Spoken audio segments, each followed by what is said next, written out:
గురుగారు మరొక వైపు చూసుకుంటే గనుక బల్లిని చాలా మంది కూడా అశుభంగా భావిస్తూ ఉంటారు. కానీ బల్లి ఎదురైతే మంచిది అంటారు, కానీ ఒంటి మీద పడితే అశుభం అంటారు. అది ఎంతవరకు నిజం అంటారు?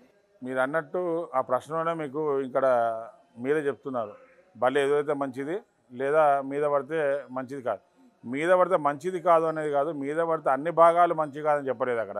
మన పంచాంగంలో ప్రతి ఒక్క భాగానికి ఒక అర్థాన్ని చెప్పుకుంటూ వచ్చారు. అంటే బల్లి ఏ స్థానంలో పడుతుంది, ఏ వైపున పడుతుంది, ఎక్కడ పడింది అనే దాన్ని బట్టి వారికి వచ్చేటువంటి ఫలితాలు ఉంటాయి. ఆ బల్లి పడ్డటువంటి స్థలాన్ని బట్టి వారికి కొన్ని శుభ ఫలితాలు రావచ్చు, కొన్ని అశుభ ఫలితాలు రావచ్చు.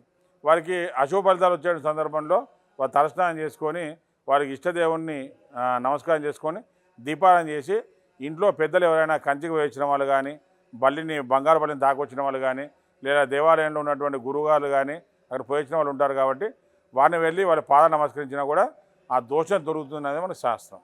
గురుగారు, బల్లి నెత్తి మీద పడితే గనక మరణం సంభవిస్తుంది అంటూ ఉంటారు. అది అంటే బల్లి నెత్తిన పడితే మరణం అని చెప్పలేం, కానీ కలహం అని చెప్పవచ్చు.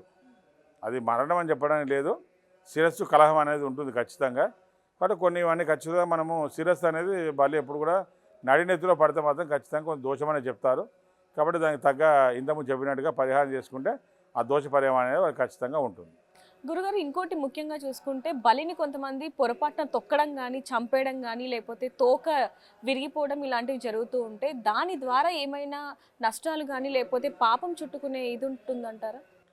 ఖచ్చితంగా ఇక్కడ జీవహింస అనేది మన హిందూ ధర్మంలో ఏ జీవహింస అయినా పాపమే. ఇక్కడ బల్లి, మేక, పిల్లి అని కాదు, మనం చెప్పుకుంటూ పోతే హిందూ ధర్మంలో ఏ ఒక్క జంతువును మనం హింసించినా కూడా అది పాపమే అని చెప్తాం. కాబట్టి ఇక్కడ కొన్ని జంతువుల విషయంలో మాత్రం దాన్ని ప్రత్యేకంగా చెప్పుకుంటుంటాం. బట్ బల్లి విషయంలో కూడా దాన్ని చంపకూడదు అనేది మనకు శాస్త్రం చెప్తున్న విషయం. అటువంటి జరిగినప్పుడు దానికి తగ్గ పరిహారం అనేది కూడా చేసుకుంటే మంచిది. గురుగారు, ఇంకొక వైపు చూసుకుంటే ప్రదక్షిణలు చాలా మంది కూడా గుళ్ళల్లోకి వెళ్ళిన తర్వాత కొంతమంది 1, 3, 5, 7 ఇలా ప్రదక్షిణలు చేస్తూ ఉంటారు. అసలు ఎన్ని ప్రదక్షిణాలు చేయాలండి? కొంతమంది 4 చేస్తూ ఉంటారు, కొంతమంది 6 ఇలా చేస్తూ ఉంటారు. తెలియకుండా అసలు ఎన్ని ప్రదక్షిణాలు చేయాలి అంటారు? అసలు అంటే ప్రదక్షిణాలకి ఇంత సంఖ్య ఏం లేదమ్మా. 1 నుంచి మొదలు పెట్టుకుంటే 108 ప్రదక్షిణల వరకు కూడా చేస్తూ ఉంటారు.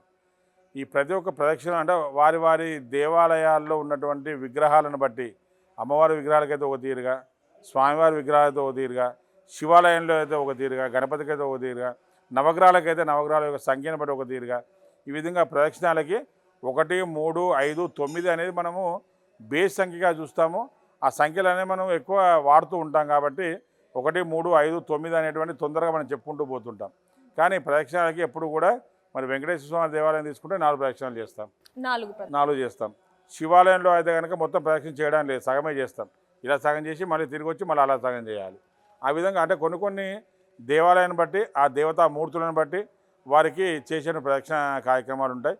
కాబట్టి దాంట్లో ఈ 1, 3, 5, 9 అనేది ప్రత్యేకమే. మీరు అడిగిన ప్రశ్న ఈ ఖచ్చితంగా అన్ని దేవతామూర్తులు తెలియని వాళ్ళందరూ కూడా ఈ రకంగా చేసుకోవడం మంచిదే. కానీ ఆ దేవాలయంలో ఎన్ని ప్రదక్షిణాలు చేస్తే మంచిది అనేది అక్కడ ఉన్నటువంటి గురువుగారిని అడిగి చేయడం వల్ల మీకు విశేష పుణ్యఫలం ఉంటుంది. గురుగారు, ఎన్నో విషయాలకి చాలా చక్కగా వివరించారు. ధన్యవాదాలు. For more videos like this, subscribe Big TV channel.